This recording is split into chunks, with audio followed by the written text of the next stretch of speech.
Hello students, કેમ છો? મજામાં?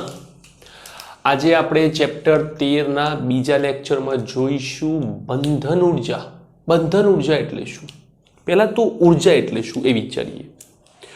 તો કોઈ પણ પદાર્થની અંદર તેના દ્રવ્યમાન અને તે પદાર્થના વેગને અનુલક્ષીને તેમાં ઉર્જા સમાયેલી હોય છે. શું હોય છે? કે પદાર્થના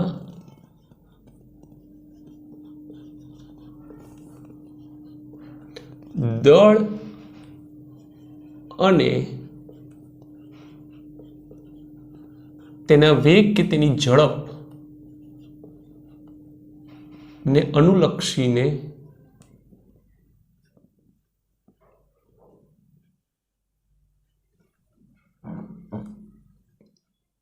તેમાં ઉર્જા સમાયેલ હોય છે.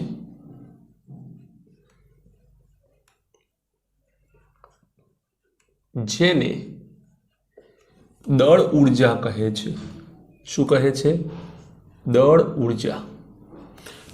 એટલે કે દળ એક ઉર્જાનું સ્વરૂપ છે ને ઉર્જા એક દળનું સ્વરૂપ છે. જે સમીકરણ આઇન્સ્ટાઈને આપેલું હતું, E is equals two mc square. E is equals two mc square. તો આમ દ્રવ્યમાન અને ઉર્જાનું એક સાથે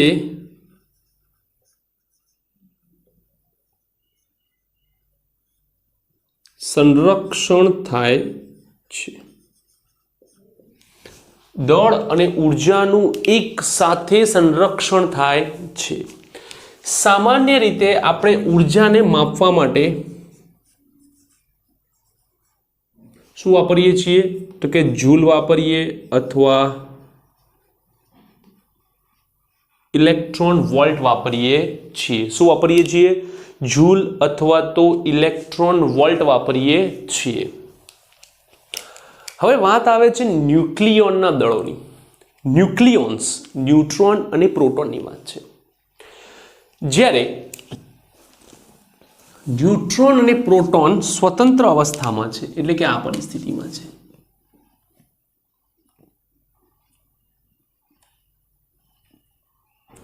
ઓકે, અને એમાંથી તે બંધિત અવસ્થામાં જાય,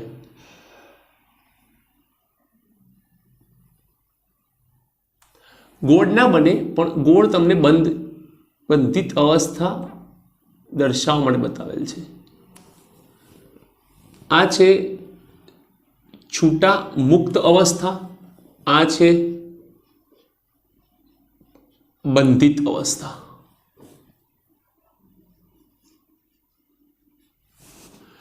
તો મુક્ત અવસ્થામાં જે દ્રવ્યમાન હોય છે તેના કરતાં બંધિત અવસ્થામાં થોડુંક ઓછું હોય છે, થોડુંક ઓછું હોય છે, જેને દળની ખામી કહે છે. શું કહે છે? દળની ખામી કહે છે. સામાન્ય રીતે આપણે કેવું વિચારીએ કે મેં દરેક સફરજનનું દળ, આપણે 2 સફરજન લઈએ, એકનું ગ્રામ, એક 100 ગ્રામનું છે, એક 150 ગ્રામનું છે. જો બંનેને ભેગા કરીને મૂકીએ તો બંનેનું કુલ દળ 250 ગ્રામ થવું જોઈએ. આપણે એવું વિચારતા હોઈએ છીએ, પણ અહીંયા 250 થતું નથી, 250 થી ઓછું થાય છે. તો 10 ગ્રામની દળ ક્ષતિ જોવા મળે છે. 10 ગ્રામની દળ ક્ષતિ જોવા મળે છે. તો એવું જ અહીંયા કીધું છે. શું કીધું છે?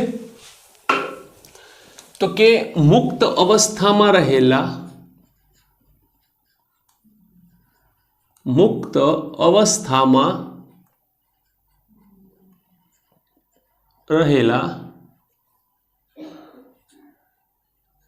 ન્યુક્લિયોન્સ નું કુલ દળ એ બંધિત અવસ્થા કરતા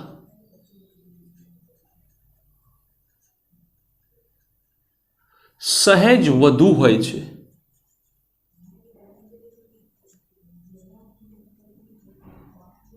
જેને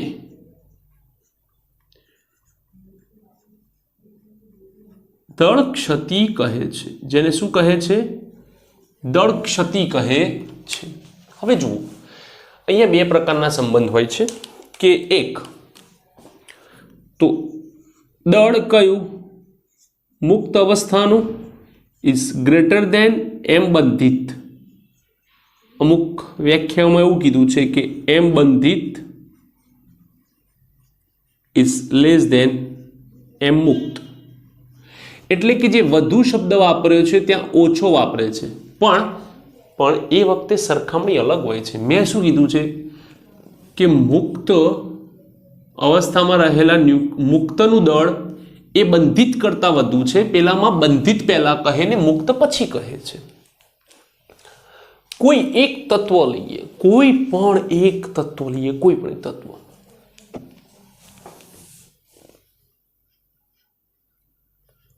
કોઈ તત્વ, કોઈ પણ, તેમાં પ્રોટોનની સંખ્યા કેટલી? તેના પરમાણુ ક્રમાંક જેટલી. કેટલી? તેના પરમાણુ ક્રમાંક જેટલી Z.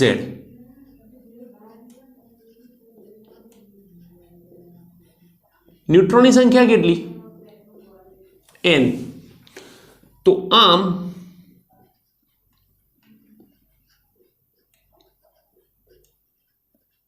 પ્રોટોન્સનું જે દળ છે, એકનું દળ mp ગુણ્યા Z.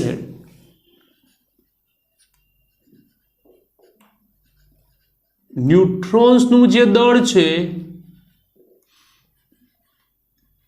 mn ગુણ્યા n. અને આ બંનેનો કુલ સરવાળો zmp પ્લસ nmn એ મુક્ત અવસ્થામાં રહેલા દળનો છે. બરાબર? મુક્ત અવસ્થામાં રહેલ દળ. તો દળ ક્ષતિનું જે સમીકરણ છે ડેલ્ટા એમ, દળ ક્ષતિનું જે સમીકરણ છે delta M is equals to ZMP plus NMN minus capital M. કે ZMP plus NMN is greater than M હોવાથી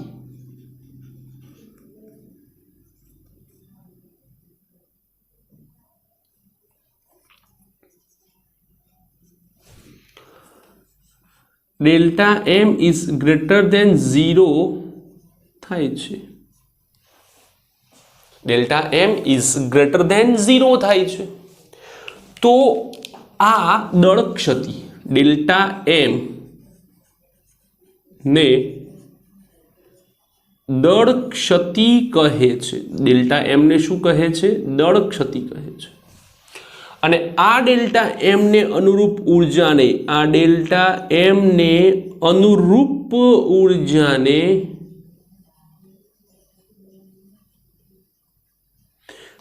તે તત્વના ન્યુક્લિયસ ની બંધન ઉર્જા કહે છે. ન્યુક્લિયસ ની બંધન ઉર્જા કહે છે. બંધન ઉર્જાનું સૂત્ર થાય છે EB is equals to delta MC square. EB બરાબર ડેલ્ટા MC સ્ક્વેર. આ છે બંધન ઉર્જાનું સૂત્ર. બંધન ઉર્જા કોની છે? તો કે એ ન્યુક્લિયોન્સની બંધન ઉર્જા. એ ન્યુક્લિયોન્સની બંધન ઉર્જા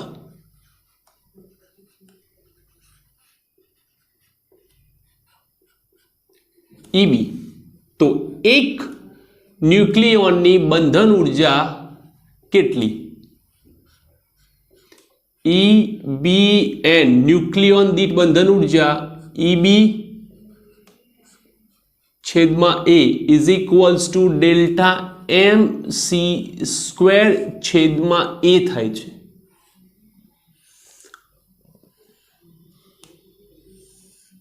ડેલ્ટા MC સ્ક્વેર છેદમાં A થાય છે. આને કહેવાય છે ન્યુક્લિયોન દીઠ બંધન ઉર્જા. EB ને શું કહેવાય છે? ન્યુક્લિયોન દીઠ બંધન ઉર્જા કહે છે EBN. ન્યુક્લિયોન દીઠ બંધન ઉર્જા કહે છે. જે દરેક તત્વો માટે અલગ અલગ હોય છે.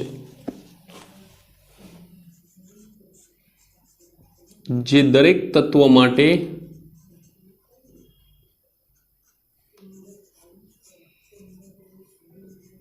જુદી જુદી હોય છે. ઓકે, તો આ થોડુંક બંધન ઉર્જાની થોડી ડિટેલ છે. ઓકે, તમે એકવાર જોઈ લો, લખી લો, પછી આપણે આનો આલેખ જોઈએ કે બંધન ઉર્જા વિરુદ્ધ પરમાણુ દળાંકનો આલેખ શું હોય છે.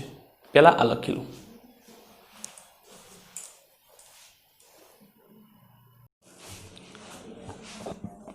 હવે જોઈએ ન્યુક્લિયોન દીઠ બંધન ઉર્જા વિરુદ્ધ એનો આલેખ. EBN વિરુદ્ધ એનો આલેખ.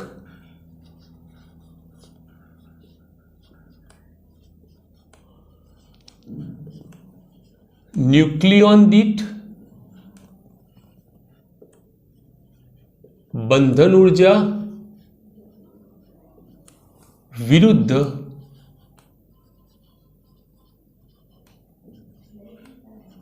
પરમાણુ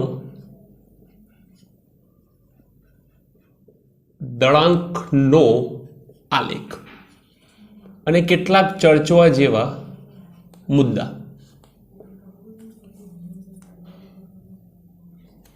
કેટલાક ચર્ચવા જેવા મુદ્દા આપણે જોઈએ આગળથી. તો સૌથી પહેલા ઓકે, એ જોઈએ કે જ્યારે પરમાણુ દળાંક 30 અને 170 ની વચ્ચે હોય છે, કે એ જે છે તે 30 અને 170 ની વચ્ચે હોય છે, ત્યારે માટે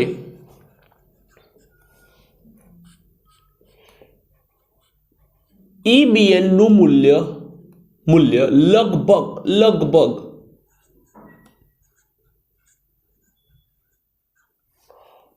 અચળ જોવા મળે છે. લગભગ અચળ જોવા મળે છે. ઓકે, જેમાં આપણે જોઈએ તો FE 2656 માટે EBN નું મૂલ્ય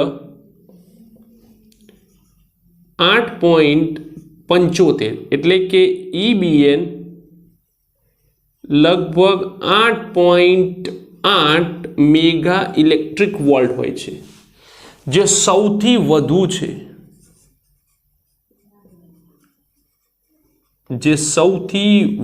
છે. ઓકે, કોનું? FE 2656 માટે EBN નું મૂલ્ય 8.75, એટલે કે નિયરલી 8.8 જેટલું જોવા મળે છે. જ્યારે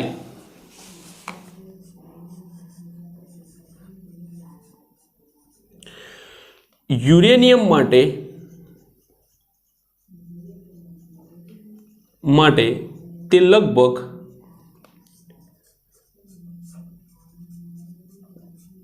7.6 મેગા ઇલેક્ટ્રિક વોલ્ટ જેટલું જોવા મળે છે. એટલે કે જ્યારે પરમાણુ બહાર એ 30 થી નાનો અને એ 170 થી મોટો હોય માટે EBN ના મૂલ્યો નીચા હોય છે.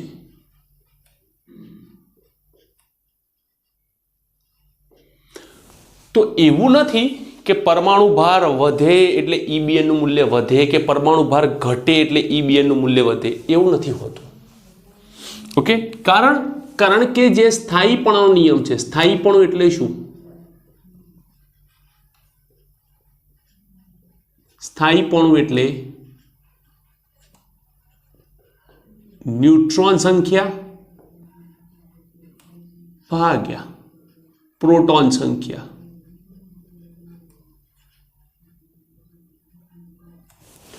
ન્યુટ્રોનની સંખ્યા ભાગ્યા પ્રોટોનની સંખ્યાને સ્થાયીપણું કહેવાય છે. જે શરૂઆતમાં ક્લોરીન સુધીની વાત કરીએ આપણે તો એ 1:1 હોય છે, પછી તે ધીરે ધીરે વધે છે,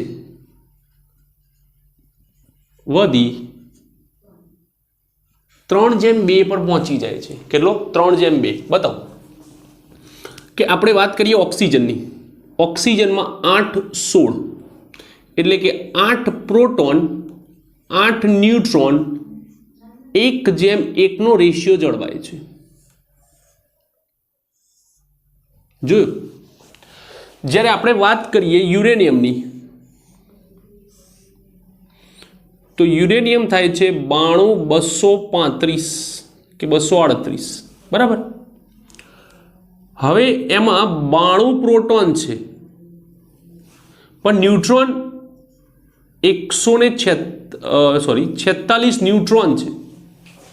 તો લગભગ આ સંબંધ 3:2 ની નજીકમાં થાય છે. લગભગ 3:2 ની નજીકમાં થાય છે. તો દોઢનો સંબંધ આપણને જોવા મળે છે. તો આ પણ એક બહુ જ મોટું ફેક્ટર છે એના માટે. ક્લિયર? તો આ ખાસ તમારે ધ્યાન રાખવાનું છે કે EBN ના મૂલ્યો આપણે જ્યારે 30 અને 170 ની વચ્ચે હોય છે ત્યારે EBN નું મૂલ્ય લગભગ અચળ છે. Fe માટે સૌથી વધુ છે, યુરેનિયમ માટે 7.6 જેટલું છે. તો એ 30 થી નાના અને 170 માટે તે નીચા હોય છે, બરાબર. સ્થાયીપણું આપણે જોઈએ તો ન્યુટ્રોન સંખ્યા ભાગ્યા પ્રોટોન સંખ્યા શરૂઆતમાં 1:1 હોય છે, ધીરે ધીરે વધીને એ 3:2 સુધી પહોંચી જાય છે. હવે આપણે જોઈએ કે ન્યુક્લિયસમાં આકર્ષણ બળ પ્રબળ હોય છે, એટલે બંધન ઊર્જા મળે. એટલે કે તેમાં બંધન ઊર્જા મળે છે, એટલું પ્રબળ હોય છે કે બંધન ઊર્જા ઉત્પન્ન કરી શકે છે, એને પકડી રાખી શકે છે. બંધન ઊર્જા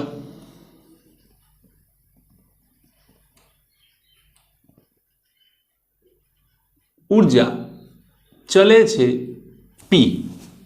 P એટલે શું? તો કે P એ પાડોશી ન્યુક્લિયસની સંખ્યા છે, પાડોશી ન્યુક્લિયોન્સની સંખ્યા છે.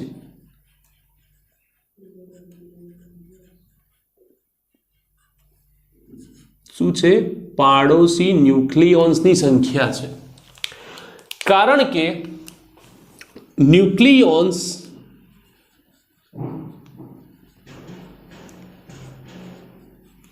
પોતાના પાડોશી પરમાણુ, પોતાના પાડોશી સાથે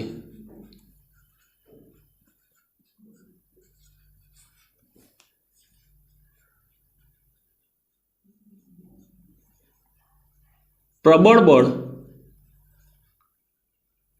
ધરાવે છે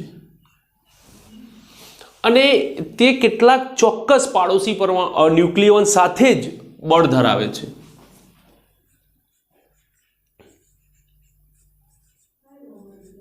ચોક્કસ સંખ્યાના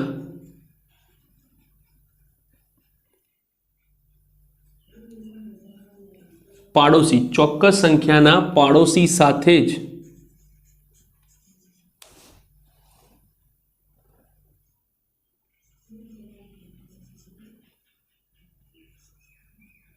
આકર્ષણ ધરાવે, જેને તેનો સંતૃપ્તતાનો ગુણધર્મ કહે છે. સંતૃપ્તતાનો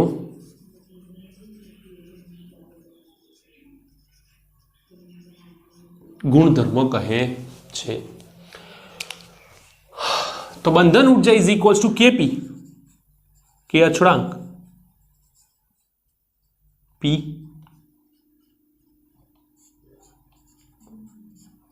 કે નો એકમ અચળાંક છે પણ એનો એકમ છે જૂલ, કારણ કે પી એ અંક છે. પી એ શું છે? અંક છે. એને કોઈ એવું ખાસ પરિમાણ હોતું નથી. હવે આપણે આગળ જઈએ અને મોસ્ટ ઇમ્પોર્ટન્ટ ચર્ચા કરીએ કે એ ગ્રેટર ધેન 240, એ 240 થી વધારે છે, એ ગ્રેટર ધેન 240 ન્યુક્લિયોન્સ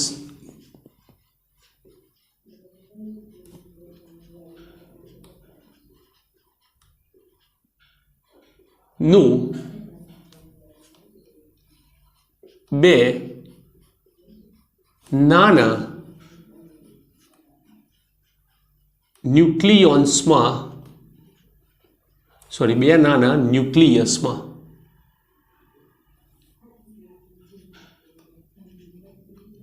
વિભાજન થાય છે.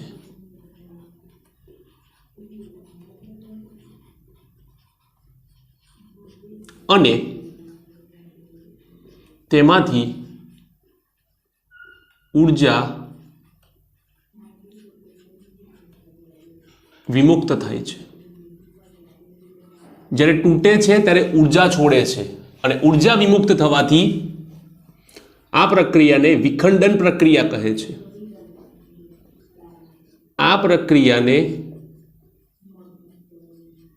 તેની વિખંડન પ્રક્રિયા કહે છે. ખંડન કરવું, તોડવું. ધારો કે 240 થી મોટું ન્યુક્લિયોન્સ છે, બરાબર?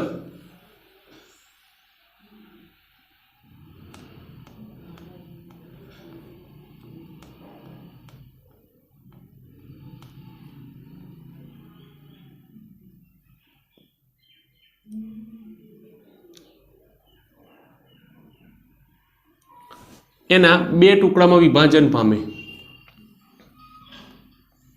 બે નાના નાના, પ્લસ ઊર્જા મુક્ત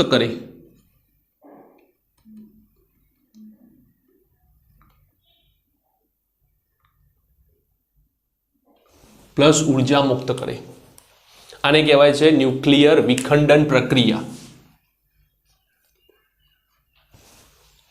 ઓકે, એવી જ રીતે એ લેઝર ઇક્વલ 10 નાના ન્યુક્લિયસ ભેગા મળી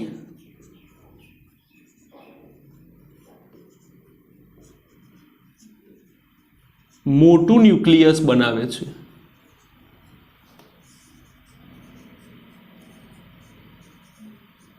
જેને સંલયન પ્રક્રિયા કહે છે. જેને શું કહે છે? સંલયન પ્રક્રિયા તરીકે ઓળખવામાં આવે છે. અને એમાં પણ ઊર્જા મુક્ત થાય છે.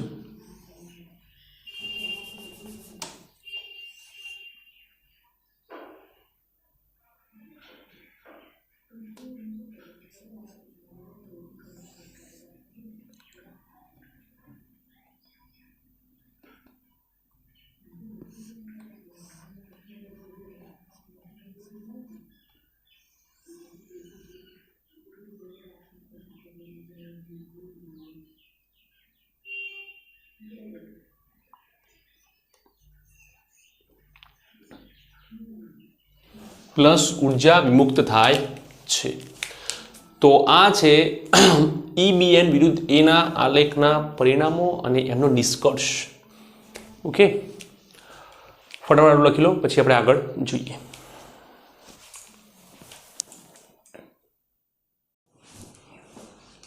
ચલો, હવે આપણે જોઈએ કે એક યુ બરાબર કેટલા MEB થાય. એક યુ બરાબર કેટલા MEB થાય. બહુ જ ઇમ્પોર્ટન્ટ છે આ તમારા માટે કે એક યુ નું દળ લગભગ આપણે લઈએ 1.67 10⁻27 કિલોગ્રામ જેટલું લઈએ છીએ. ઓકે, તો આના પરથી આપણે સૂત્ર લઈએ કે E = mc² લઈએ, દળ ઉર્જા 1.67 10⁻27 ગુણ્યા 3 10⁸ જે જૂલમાં હોય છે.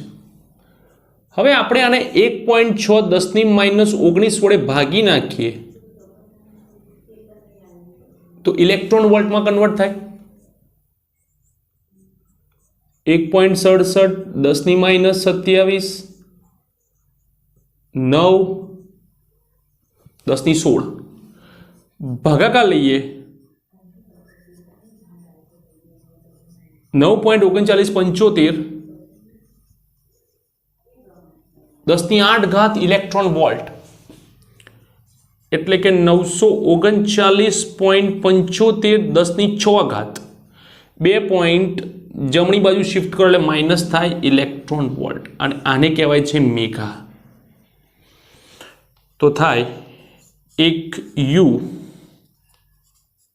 ને સમતુલ્ય ઉર્જા કેટલી થાય છે? 939.75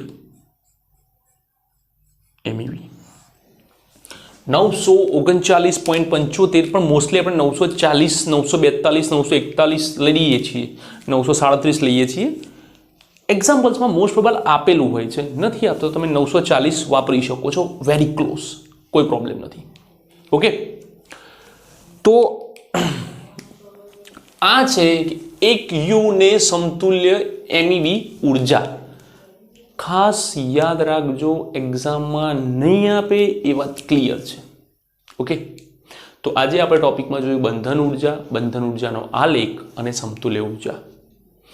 આઈ હોપ કે તમને બધાને મજા આવી હશે, અને જો ખરેખર મજા આવી હોય તો લાઈક કરો, સબસ્ક્રાઈબ કરો. Thank you for watching this video. અને હા, કમેન્ટ કરવાનું ભૂલવાનું નહીં.